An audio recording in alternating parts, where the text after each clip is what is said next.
안녕하세요, 여러분. 이번에 잡다한 이야기 8번째 시간으로 공예 디자이너 김현주 멘토님을 모셨습니다. 멘토님 안녕하세요. 안녕하세요. 간단한 자기소개 하나 부탁드려요. 안녕하세요. 저는 공예 디자이너 김현주라고 합니다.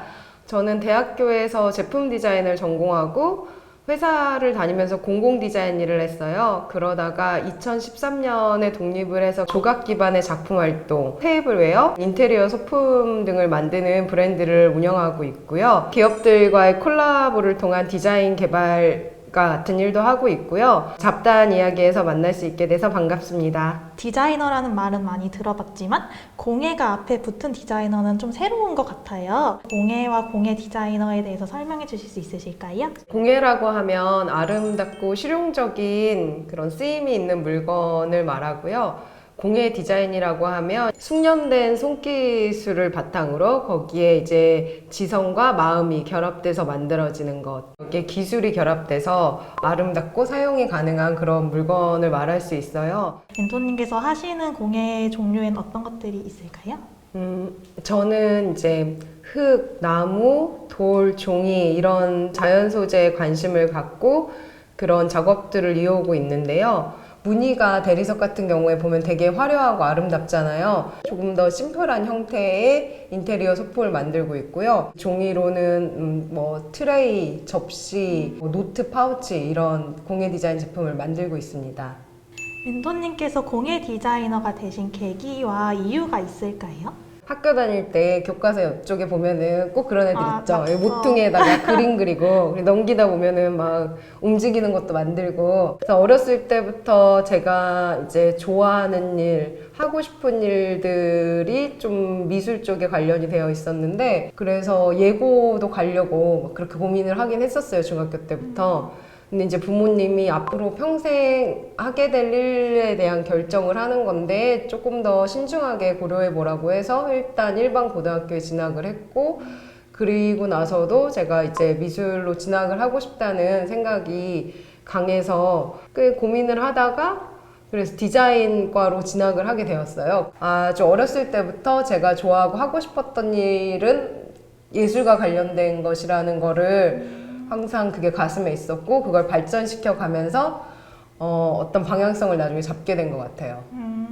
그러면 지금 영상을 보고 계시는 중학생, 고등학생 친구들처럼 약간 멘토님의 학창시절도 방황을 많이 하셨는데 이제 점점 일을 해나가면서 자아를 찾아가신 거라고 생각하면 될까요? 근데 방황은 지금도 많이 하고 있고 그냥 한평생 하고 있는 것 같아요. 노는 걸 좋아해가지고 청소년들 또 놀면서 공부해야지 맞아요. 어떻게 공부만 할 수 있겠어요. 그러면 멘토님께서 공예 디자이너가 하는 일에 대해서 소개해 주실 수 있으실까요? 아름다우면서도 쓸모가 있는 그런 제품을 만들면 좋을지에 대한 고민도 해야 되고 어떻게 그걸 만들 것인지에 대한 고민, 그리고 그걸 실제로 만들어야 되고, 그리고 만들어진 제품을 판매하는 것까지 기획, 생산, 그 다음에 판매까지가 제가 하고 있는 역할입니다. 공예 디자이너가 되기 위해서는 어떤 준비가 필요한가요? 학생분들이 미술대학 쪽을 고민하고 있다면은 공예 디자인 쪽은 공예과 아니면 산업 디자인과 이런 쪽이 조금 더 적합할 것 같아요. 그리고 뭐 관심이 있다면 3D 프로그램 이런 것들도 자기의 생각을 그림으로 표현해낼 수 있는 그런 도구가 3D 프로그램이니까 그런 것도 한번 관심 있으면 해보면 좋을 것 같아요. 그러면 멘토님께서 생각하시는 공예 디자이너의 자질은 어떤 것들이 있을까요? 손그림을 잘 그리면 좋겠지만 그게 꼭 필수적인 거라고 생각하진 않아요. 왜냐하면 요즘에는 뭐 포토샵이나 그런 컴퓨터로 스케치를 그려볼 수도 있고 3D 프로그램을 통해서 아이디어를 이제 구체화시킬 수도 있기 때문에 무엇보다 아이디어와 끈기가 가장 중요한 자질이라고 생각합니다. 그러면 공예 디자이너가 가지고 있는 장점과 단점이 있을 것 같아요. 자기가 직접 이렇게 만들어 볼 수 있으니까 머릿속에 있는 아이디어를 여러 가지 아이디어를 실현하는 게 가능하다는 게 그게 장점인 것 같아요. 대신에 단점은 육체적인 어려움, 힘듦 그런 게 있을 것 같아요. 맨날 이제 힘을 써가지고 손으로 뭘 만들고 그러니까 항상 체력 관리를 되게 잘 해야 돼요. 가장 중요한 게 체력이고 네. 그다음에 아무래도 손 기술을 좀 많이 사용하다 보니까 그런 거에 있어서도 관리가 어느 정도 필요할 것 같아요. 자기가 좋아하는 일을 오래 할 수 있으려면 그 직업이 가지고 있는 단점도 있지만 그걸 극복하기 위한 체력 관리가 굉장히 중요한 것 같아요. 멘토님 얘기를 들어보니까 멘토님께서 작업해주신 작품들도 굉장히 궁금한데요. 네. 혹시 작품들에 대해서 소개해 주실 수 있으실까요?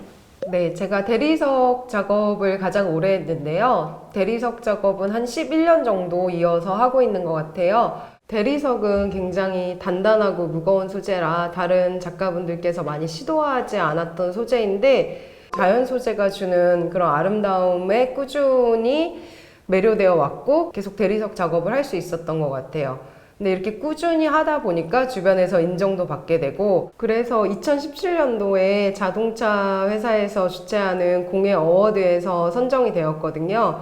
아마도 한 소재를 가지고 꾸준히 작업을 하고 있고 결과물의 완성도를 높이기 위해서 수작업으로 마감을 하는 그런 정성을 좋게 봐주신 것 같아요. 그 이외에는 제가 또 한지라는 소재로 오랫동안 작업을 하고 있는데요. 과거에만 사용되어 왔던 그런 소재가 아니고 현대 생활에서도 사용될 수 있는 그런 소재라는 것들을 알리고 싶어서 한지 소재로 계속 작업을 하고 있고 그게 다행히 국내에 많은 곳에서 판매가 되고 있어서 되게 좋게 생각하고 있습니다.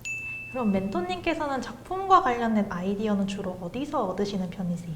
아이디어가 책상에 앉아서 계속 아이디어 스케치를 한다고 해서 번뜩 이렇게 떠오르는 건 아닌 것 같아요. 저는 경험을 통해서 많이 아이디어를 얻고 있는데요. 주변을 관찰하면서 얻게 되는 거, 여행을 하면서 새로운 것들을 경험하면서 얻게 되는 것들, 그다음에 제가 또 자연에 대해서 모티브를 많이 받고 있는데 주변 자연을 관찰하면서 얻게 되는 그런 영감들을 통해서 디자인으로 발전시키곤 해요. 시대의 흐름에 맞는 디자인을 개발하기 위해서는 전시라든지 박람회 그런 데를 다니면서 꾸준히 국내 트렌드가 어떤지 또 찾아보기도 해요. 매거진을 통해서 찾아보기도 하고요. 그러면 이제 개인적으로 궁금한 게 지금 시대의 흐름이 약간 코로나 바이러스와 관련된 거잖아요. 네. 이런 거에 대해서도 영감을 얻기도 하나요? 아직 국내 론칭은 안 했는데 곧 해야 되는데 한지 파우치라는 걸 만들었거든요. 근데 그 파우치가 친환경 제품을 제가 하고 있다 보니까 그걸 이제 연장선에서 개발을 하게 된 건데 향균성이 있는 거예요. 그래서 그 파우치를 그러면 이제 마스크, 여벌 마스크를 넣어가지고 다니는 걸로 사람들이 사용을 하고 싶다 그런 의견이 있어서 그런 식으로도 좀 발전을 시켜야 되나? 그런 고민도 하고 있고 서울에 있는 이런 디자인 협회나 단체에서도 코로나 시대에 어울리는 디자인 이런 공모도 하더라고요. 공공공간에서 같이 사용할 수 있는 그런 물건들이 자연적으로 디자인으로 인해서 사회적 거리두기를 유지할 수 있는 그런 가구들이나 그런 것들도 생각해 볼 수 있을 것 같고 코로나 시대로 새롭게 많은 게 바뀌는데 디자인에도 많은 부분들을 적용이 될 수 있는 것 같아요. 그러면 공예 디자이너는 사회의 흐름도 잘 읽을 수 있어야 하는 능력이 필요한 거네요? 그거는 꼭 공예 디자이너가 아니라 어떤 직업군이라도 마찬가지일 것 같아요.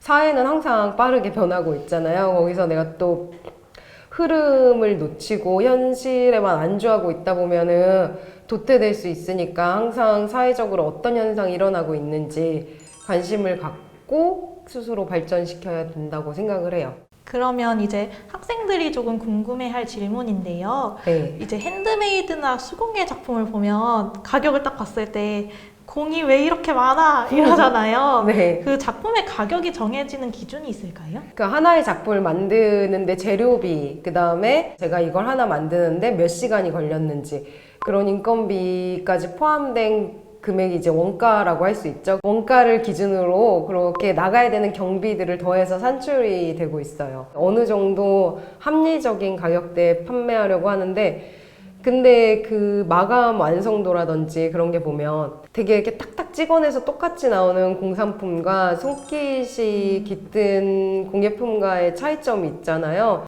가격이 공산품처럼은 안 맞춰지는 것 같아요. 그럼 멘토님께서 생각하시는 최근 공예 디자인의 트렌드에는 어떤 것들이 있을까요?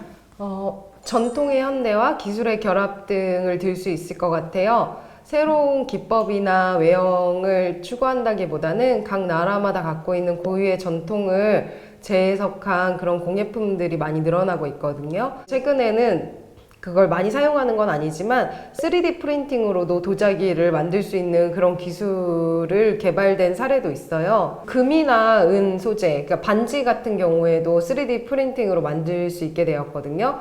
그래서 그런 기술이 결합된 공예품 그런 것도 하나의 트렌드라고 볼 수 있는 것 같아요. 그러면 아까 멘토님께서 작업해주신 한지와 관련된 공예품도 전통의 현대화라고 할 수 있겠네요. 네, 맞아요. 그러면 멘토님께서 공예 디자이너로 활동을 하시면서 그런 직업에 대한 만족도를 100점 만점으로 표현한다면 몇 점 정도일까요? 100점으로 저는 들 수 있어요. 상당히 높은 만족도인데요. 혹시 그 이유를 알 수 있을까요? 자기가 잘할 수 있는 일, 그 다음에 하고 싶은 일, 그걸 알고서 직업으로 해 나갈 수 있는 건 되게 중요하다고 생각해요. 그런 오랜 시간 동안 고민하고 방황하고 경험하고 그런 것들이 밑거름이 돼가지고 지금 제가 공예 디자이너로서 일을 하고 있잖아요. 제 방향성을 잘 찾아서 할 수 있다는 게 되게 만족스러운 것 같아요. 그러면 20년 후에 공예 디자이너는 어떻게 네. 될까요? 기술이 이제 발달이 되면서 사람들이 기계가 AI가 우리의 직업을 뺏어갈 수도 있다 뭐 이런 걱정들도 많이 나오고 있잖아요. 그래도 창의성하고 예술성이 관련된 부분들은 대체할 수 없는 것 같아요. 아무리 기계가 발전을 해도 사람의 손깃이 그런 깃든 작품을 대체할 수는 없는 것 같아요. 그게 20년 후에도 저는 크게 바뀌지는 않을 거라고 생각을 해요. 물론 조금 더 발달된 기계의 도움을 받아서 가공 방법이 개선이 될 수도 있고 지금은 없는 새로운 쓰임의 물건을 만들 수는 있겠지만 결국에는 이제 기계의 도움을 받아서 사람의 정성, 마음이 담긴, 손길이 담긴 그런 작품을 만드는 일을 하고 있을 거라고 생각이 돼요. 그럼 20년 후에도 유망한 공예 디자이너잖아요. 이런 공예 디자이너를 준비하고 있는 학생들에게 해주고 싶은 말이 있을까요? 다양한 경험을 미리 쌓아두면 도움이 되지 않을까 생각이 되거든요. 다양한 관련 전시회를 본다든지 그다음에 워크숍도 되게 많은데 공예품을 만들어 볼 수 있는 체험 워크숍을 참가하는 거 아니면은 매거진이라든지 온라인 포스팅 같은 것들을 구독해 보는 것도 그 직업에 관한 정보를 알고 경험을 쌓는 데 도움이 될 것 같아요. 그리고 저는 항상 무엇보다 중요한 건 커뮤니케이션 능력이라고 생각을 하거든요. 자신의 이제 꿈을 펼치기 위해서 시야를 넓히고 해외에도 알리고 그런 해외에 있는 사람들과의 커뮤니케이션을 하기 위해서는 외국어가 중요하다고 생각을 합니다. 지금까지 좋은 말씀 감사합니다, 멘토님. 네. 혹시 오늘 잡다한 이야기 진행하시면서 인터뷰 어떠셨나요? 떨렸어요. 공예 디자인 분야를 학생들이 잘 알지 못했을 거라고 생각을 해요. 잡다한 이야기를 통해서 제가 하고 있는 일, 그다음에 직업 분야에 대해서 알릴 수 있게 돼서 되게 좋았던 것 같아요. 공예 디자이너에 대해서 궁금한 점이 있으면 댓글로 남겨주세요. 지금까지 잡다한 이야기를 시청해주셔서 감사합니다. 감사합니다. 안녕.